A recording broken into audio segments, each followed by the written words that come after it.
Let's look at the most common Docker container commands. We looked at Docker image commands. Now, after you have an image, you run a container and you need to work with those containers. So let's look at the most common or the most important commands when you're working with containers. So run, stop, start, ps, ps-a, and rm. Those are the most important ones in my opinion.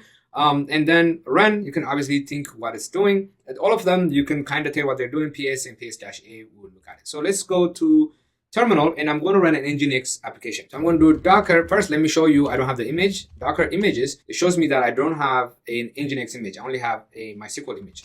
I'm going to do clear.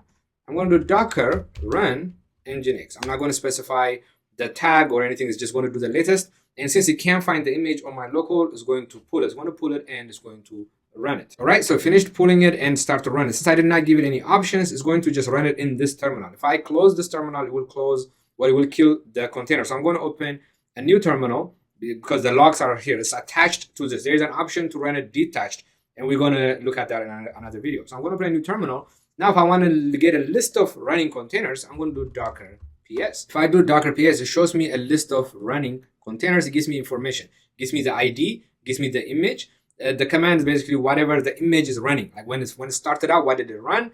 Then it gives you when was it created, what the status is, ports. This is going to be really important later on. Right now, just say ports and there's nothing there, and it gives it a random name. It's always going to give it a random name unless when we do Docker run, we give it a name that we want.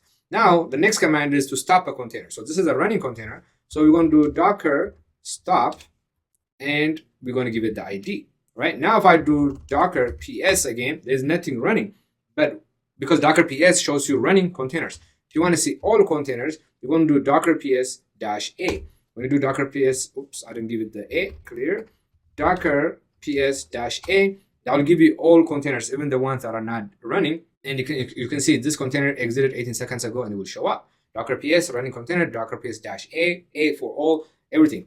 Then if you do Docker start, and you can start the container by the ID or by the name, and it will start it. If I do Docker PS, now that container is running.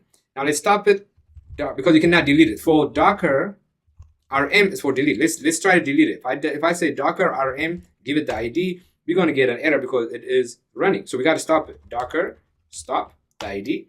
Now if I do Docker RM, the ID, it deletes it. If I do Docker PS -a, I don't have any more containers running.